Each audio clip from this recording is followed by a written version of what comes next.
사망 권세를 깨시고 부활하신 주님의 부활의 기쁨이 우리 심령 가운데 늘 넘치기를 주의 이름으로 축복합니다. 예수님께서 십자가에 죽으셨다가 3일 만에 부활하신 것은 지난주에 말씀드린 것처럼 500명 이상의 많은 증인들이 있는 역사적인 사실이었습니다. 그러나 예수님을 십자가에 못 박은 주님의 부활을 부정하기를 원하는 자들은 그들은 주님의 시체를 주님을 따르는 제자들이 훔쳐다가 다른 곳에다가 옮겨놓고 부활했다고 한다. 그렇게 이제 또 거짓말을 퍼뜨리는 자들도 있었고, 그 로마 군병들이 그 무덤을 지키고 있는 그런 가운데 이 제자들이, 왜냐하면 제자들이 우리가 아는 것처럼 예수님의 그 십자가 앞에서 모두가 다 겁쟁이였잖아요. 베드로를 비롯해 다 도망갔는데 어떻게 감히 그 시체를 훔쳐갈 생각을 하겠어요. 그리고 시체를 훔쳐갔다면은 예수님의 시체가 어디에선가 발견이 돼야 되는데 아직까지도 발견되지 않았습니다. 그리고 또 한편으로는 또 어떤 사람들은 예수님이 많이 매를 맞고 너무 고통을 당했기 때문에 그 십자가에서 기절했는데 기절했다가 3일 만에 깨어났다. 이제 그렇게 또 얘기하는 사람들도 있었다고 합니다. 예수님께서 만약에 기절했다가 깨어났으면은 예수님께서 부활하신 후에 예수님의 몸이 우리가 아는 것처럼 제자들이 모여 있는 그 문이 닫혀져 있는 그곳에 나타나시지 않습니까? 그러니까 예수님의 몸이 부활 후에는 부활 전의 몸과 완전히 다른 몸이었죠. 그래서 부활하신 몸이지 원래 있었던 그 몸이 아닌 거죠. 그래서 이 모든 이제 그런 거짓들이 있었지만은 주님께서는 분명히 무덤을 깨시고 부활하셨습니다. 그래서 이 예수 그리스도의 부활은 그 신비 그 자체입니다. 그래서 지난주에도 말씀드린 것처럼 사람들이 자기의 머리로 이해가 되지 않고 그리고 자기의 경험이 없으면은 그것은 사실이 아니다고 하는데, 우리가 성경 말씀에서도 알 수 있는 것처럼 하나님의 창조부터가 다 신비입니다. 그리고 많은 그 성경 속의 이적들과 주님께서 오셔서 행한 모든 것들이 신비가 많은 거죠. 그래서 신비를 인정하지 않는 사람들은 이 자기 생각으로 이해되지 않으면은 이것은 인정할 수도 없고 사실이 아니다고 그렇게 말합니다. 그래서 이 생명은 신비 그 자체인 거죠.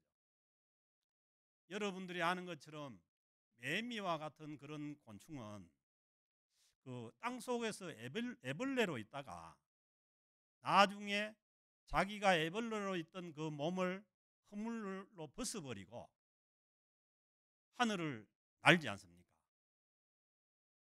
그런데 애벌레로 있을 때에 자기가 그 공중 속을 날아다닐 것을 생각할 수가 있겠냐는 거예요. 이 생명 자체가 신비입니다. 그리고 우리가 잘 아는 식물도 그렇죠.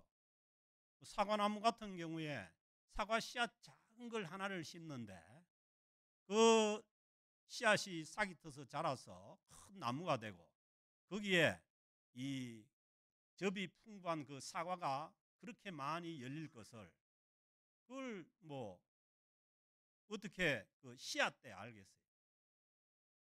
그런 것처럼 생명 자체가 신비인 거죠. 그래서 우리의 이 생명 자체도 태아 속에 있을 때하고 어머니 뱃속에서 나와서 지금 살고 있는 이 그 육체와 그리고 성경에서 말씀하신 이 부활 후에 살게 된 우리의 이 부활 후의 몸은 완전히 다른 것입니다. 그래서 우리가 경험하지 못했기 때문에 이 부활 후에 몸이 없다고 생각하는 것은 그것은 믿음이 없는 것이죠. 그래서 오늘 이 말씀에도 보면은 이 고린도 교회에 있는 교인들 중에 부활이 없다는 자들이 있었고, 그렇게 많은 증인들이 주님의 부활을 전개했지만은 여전히 뭐냐면 고린도 교회 안에는 부활을 부정하는 그런 자들이 있었던 것이죠. 그래서 오늘날 또 우리가 예수님을 믿고 신앙생활을 하면서도 주님의 부활을 믿지 못하는 자들이 있을 수가 있는 것이죠. 그래서 오늘 이 주시는 말씀 보면은 그리스도께서 죽은 자 가운데서 다시 살아나셨다 전파되었거늘, 수많은 증인들이 전파된 거죠. 그리고 오순절날 성령께서 임하신 이후에 복음이 처음 전파된 것이 뭐냐 하면은, 전파된 내용이 뭐냐 하면은 너희들이 십자가에 못 박아 죽였던 예수를 하나님께서 살리셨도다. 이것이 뭐냐 하면은 최초 복음의 내용이 있어요. 그래서 많은 증인들이 전파했지만은 너희 중에서, 이 고린도 교인들 중에서 어떤 사람들은 어찌하여 죽은 자 가운데서 부활이 없다 하느냐. 이 사도 바울의 이 안타까운 심령이죠. 어찌해서 죽은 자 가운데서 부활이 없다고 하느냐. 그때 당시에 그 고린도전서가 쓰일 당시에 주님의 부활을 본 자들이 태반이 살아 있었어요. 그 본 자들이 증거를 해도 부활을 믿지 못하고 부활이 없다고 한다는 거예요. 그러니까 사도 바울이 뭐냐면은 자기의 이 안타까운 심정을 지금 얘기를 하는 거예요. 우리가 예수를 믿고 이 땅에서 도덕적으로 사는 것도 중요하지만은, 그러나 우리가 예수 그리스도를 믿는 복음의 핵심은 뭐냐 하면은 우리가 나중에 부활 후에 천국에서 영원하신 하나님과 함께 사는 것이, 그것이 뭐냐 하면은 복음의 핵심인데, 그런데 왜 어찌해서 부활이 없다고 하느냐. 그러면서 부활이 없으면은 우리의 믿음이 어떻게 되는가에 대해서 계속해서 말씀을 주십니다. 만일 죽은 자의 부활이 없으면은, 죽은 자의 부활이 없으면은 그리스도도 다시 살아나지 못하셨으리라.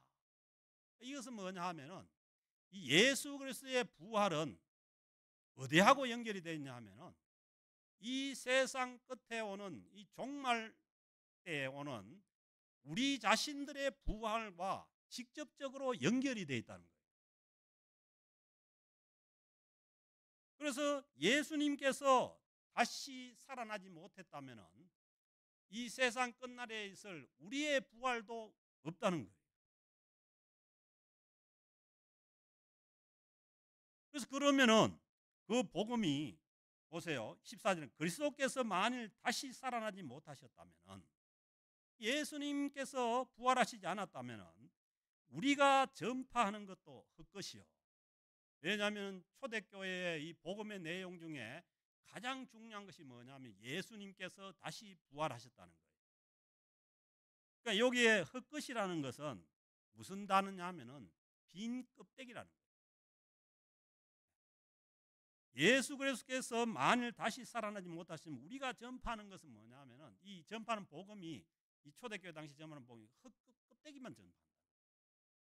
알맹이가 뭐라는 거예요? 주님의 십자가와 부활이고, 그리고 세상 끝날에 우리가 정말로 우리가 우리도 주님처럼 부활할 수 있다는 것이 뭐예요? 복음의 진짜 내용이라는 거예요. 그래서 우리가 전파하는 것이 헛것이고, 그리고 또 너희 믿음도 헛것이며, 그러니까 부활을 빼고 믿는, 부활을 믿지 않는 믿음은 이 뭐냐 하면은 알맹이가 없는 빈 껍데기 믿음이라. 아멘. 그래서 부활을 부정하려면은 이거 뭐 복음을 부정하는 거예요. 복음 자체를 부정하는 것이라. 그리고 15절 또 우리가 하나님의 거짓 정인으로 발견되리니, 주님께서 예수님께서 부활하시지 않았다면 주님께서 부활하셨다고 전하는 이 뭐예요? 복음을 증거하는 이 그 정인들이 거짓 정인, 하나님 앞에서 거짓 정인이라. 예. 뭐 그 얘기는 뭐냐면 성경 자체가 거짓이라. 그러니까 성경 자체가 거짓이 아닐진데 주님께서는 무덤을 깨시고 부활하신 줄로 믿습니다. 그리고 세상 끝날에 우리도 반드시 주님 안에 있는 자들은 주님의 부활과 연결되어서 우리도 다시 살 것을 믿습니다. 그 얘기.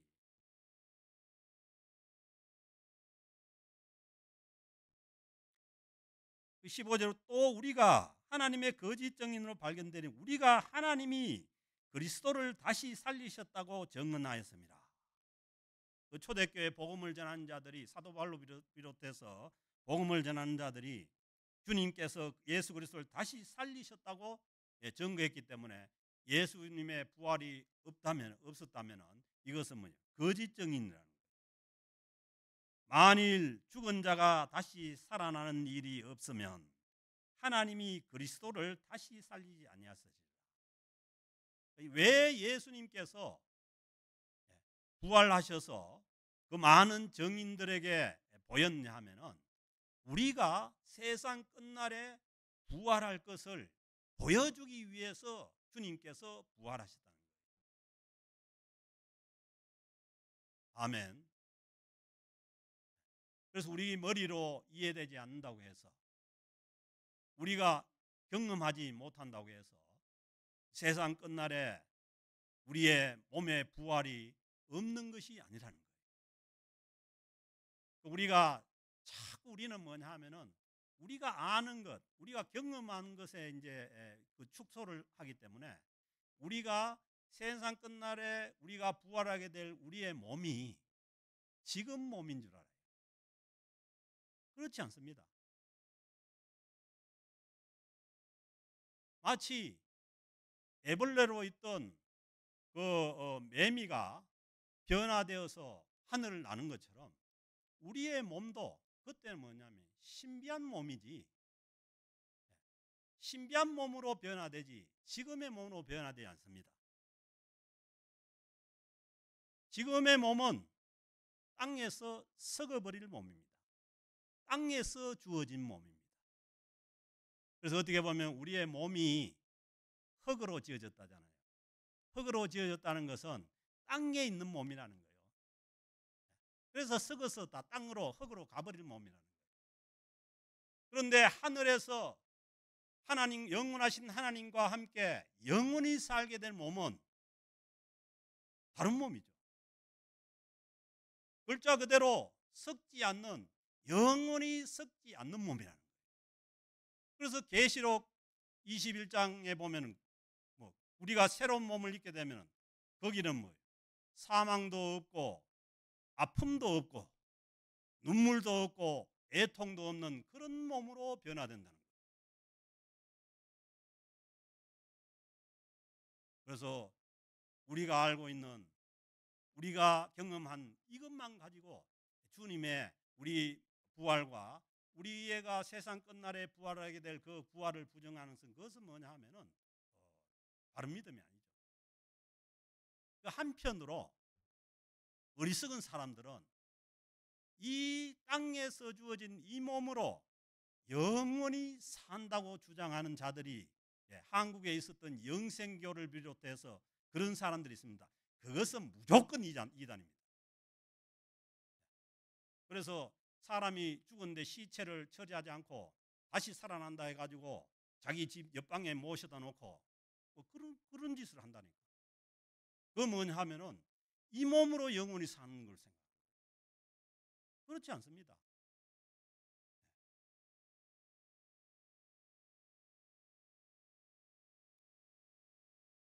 16절에 보면 만일 죽은 자가 다시 살아나는 일이 없으면, 또 강조합니다. 만일 세상 끝날에 죽은 자가 다시 살아나는 일이 없으면은 그리스도도 다시 살아나신 일이 없었을 터요. 이게 뭐냐면은 예수 그리스도의 부활과 우리의 종말로 우리가 있게 될 그 부활의 몸과는 직접적으로 연결이 되어 있다. 그래서 이미 뭐냐면 우리 안에 새로운 생명의 씨앗이 주어졌고, 그 새로운 생명의 씨앗이 주님 안에 감춰져 있다는 거예요. 아멘. 그 한간에 얘기하는 대로 무슨 영혼이 살아가지고 떠돌아다니는 그런 것은, 그것은 뭐냐면 힌두교적인 생각이에요. 기독교의 부활은 영혼만 부활하는 것이 아니라 영혼과 함께 주님께서 하나님 나라에서 하나님과 영원히 살 부활의 몸, 이걸 뭐 영체라고 하기도 하고 신비한 몸인데, 이 몸으로 부활해서 주님과 영원히 함께 살게 된다는 것이 이 성경의 말씀이에요. 아멘.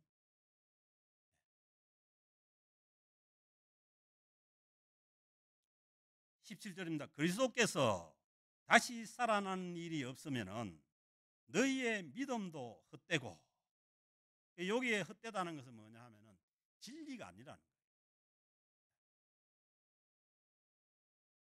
예수님의 부활을 믿지 않는 그 신앙은 진리를 믿는 신앙이 아니라는 거예요. 예수님께서 오셔서 뭐 합니까? 내가 길이요 진리라고 얘기하지 않습니까? 그 진리는 반드시 뭐냐 하면 예수님의 십자가와 부활이 있는 것이 진리죠. 너희 믿음도 헛되고 너희가 여전히 죄 가운데 있을 것이요. 보세요. 예수님의 부활이 없고 예수님의 부활이 없다면은, 예수님께서 부활하지 않았다면은 너희는 믿는다고 하더라도 여전히 죄 가운데 있다는 거예요. 이게 무슨 말씀이냐면은 죄의 삭이 뭐냐면 죄의 결과가 뭐예요? 사망이에요. 주님께서 우리의 죄를 십자가에서 해결하셨다면은 우리의 사망의 문제도 우리의 죽음의 문제도 반드시 해결하는 것이 진리죠. 그래서 예수님께서 십자가에서 죽으셨다가 우리의 모든 죄짐을 짊어지시고 십자가에 죽으셨다가 부활하심으로 인해서 우리의 사망의 문제, 죽음의 문제도 해결하신 줄로 믿습니다. 그래서 주님께서 사망 권세를 깨시고 무덤을 열고 주님께서 부활하신 것입니다. 그래서 주님의 십자가와 부활을 믿는 자들에게 죄와 사망의 모든 문제가 해결된 줄로 믿습니다.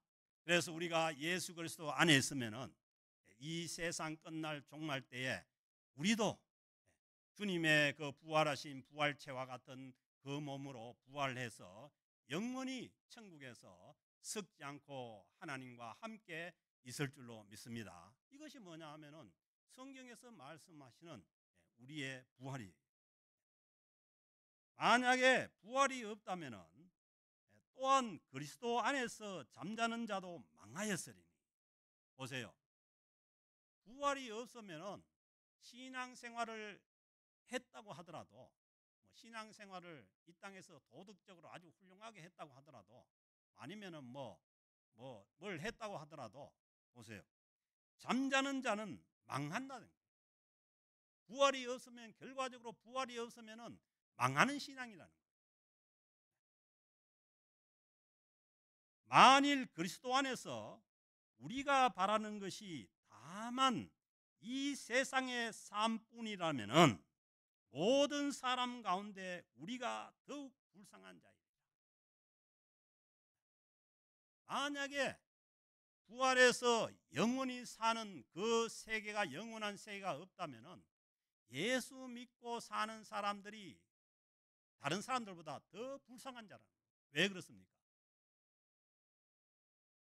예수님 때문에 뭐 예수 믿는 것 때문에 어려움도 당하고, 요즘 뭐 많이 그렇지 않지만 이때만 하더라도 예수 믿는다는 것은 곧 자기 생명을 내놓는 거예요. 박해를 받고, 그리고 나아가서는 목숨을 버리는 순교까지 하게 되잖아요. 또 우리가 아는 것처럼 카타콤에 던져져 가지고 짐승의 밥이 되기도 하고. 그러면은 만약에 다시 사는 부활이 없다면은 그 사람들이, 예수 믿고 그런 일을 당하는 사람들이 제일 불쌍한 자다. 아멘. 그래서요, 우리가 예수님을 믿고 예수님 때문에 박해를 받고 예수님 때문에 욕을 먹고 예수님 때문에 어려움을 당하면 당할수록 뭐냐 하면은 우리의 부활이 더 확실해지는 줄로 믿습니다. 부활에 대한 그런 확신이 적거든 나서세요. 오히려 예수님 때문에 더 박해당하고 아니면은 예수님 때문에 더 고난당하는 길로 나서세요. 그러면은 더 부활이 확실해집니다. 만약에 우리의 부활이 없다면은, 주님께서 부활하시지 않고 우리의 부활이 없다면은 이 세상의 삶뿐이면은 모든 사람 가운데 우리가 더 불쌍한 자예요. 우리가 예수 그리스도의 부활을 부정하고 우리의 나중에 부활, 종말 후에 우리의 부활체를 부정하고 영생의 삶을 부정한다는 것은 우리 자체를 너무 예수 믿는 사람들을 너무 불쌍한 자로 만듭니다. 그래서 사도 바울은 안타까운 마음으로 어찌하여 죽은 자 가운데서 부활이 없다 하느냐, 그렇게 말씀합니다. 사랑하는 성도 여러분, 우리가 신앙생활을 하면서 주님의 부활을 믿지 않고 우리의 부활을 믿지 않는 것은 너무 어떻게 보면 불쌍한 신앙이다. 반드시 주님의 부활을 따라서 종말 후에 우리의 부활도 있게 될 줄로 믿습니다. 그 이어지는 23절 말씀 보면, 그러나 각기 차례대로 되리니 먼저는 첫 열매인 그리스도요, 그 다음에는 그가 강림하실 때에 그리스도에게 속한 자요. 아멘. 우리가 예수 그리스도를 믿고 주님 안에 속해 있으면은 세상 끝날 그날에 우리도 신비로운 그런 부활의 몸으로 부활해서 영원한 그 하나님과 함께 영원한 하나님의 나라에 있을 줄로 믿습니다. 이렇게 말씀하시면서 사도 바울은 이 고린도전서 15장 이 부활장을 마감하면서 말씀합니다. 그러므로 내 사랑하는 형제들아, 견실하며 흔들리지 말고 항상 주의 일에 힘쓰는 자들이 되라.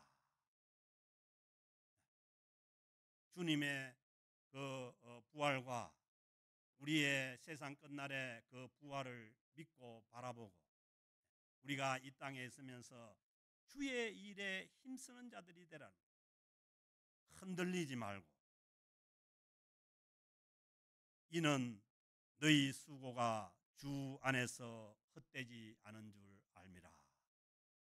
아멘. 왜? 우리는 부활체로서 하나님 앞에 있게 될 것이기 때문에 이 부활의 신앙을 가지고 주신 말씀대로 견실하며 흔들리지 말고 항상 주님의 일에 힘쓰는 자들이 될 수 있기를 주의 이름으로 축복합니다. 이 믿음 가운데 승리하는 저와 여러분들의 부활 신앙이 될 수 있기를 주의 이름으로 축복합니다. 하나님 아버지, 감사합니다. 주님께서 놀라우신 진리를 저희들에게 보여주심을 감사합니다. 우리의 모든 죄악의 짐을 십자가에서 해결하시고 우리에게 영원한 부활 소망을 주셔서 이 땅에서도 소망 가운데 부활의 믿음을 가지고 어려운 상황 가운데서도 믿음으로 승리하며 살아가는 하나님의 자녀로 삼아주심에 감사합니다. 하나님, 우리가 세상 끝날까지 이 믿음을 잃지 않고 주님께서 주시는 부활 소망 가운데 믿음 끝까지 믿음으로 승리하며 달려가는 주님의 백성들 다 되게 하여 주옵소서. 감사드리며 우리 주 예수 그리스도의 이름으로 기도드립니다. 아멘.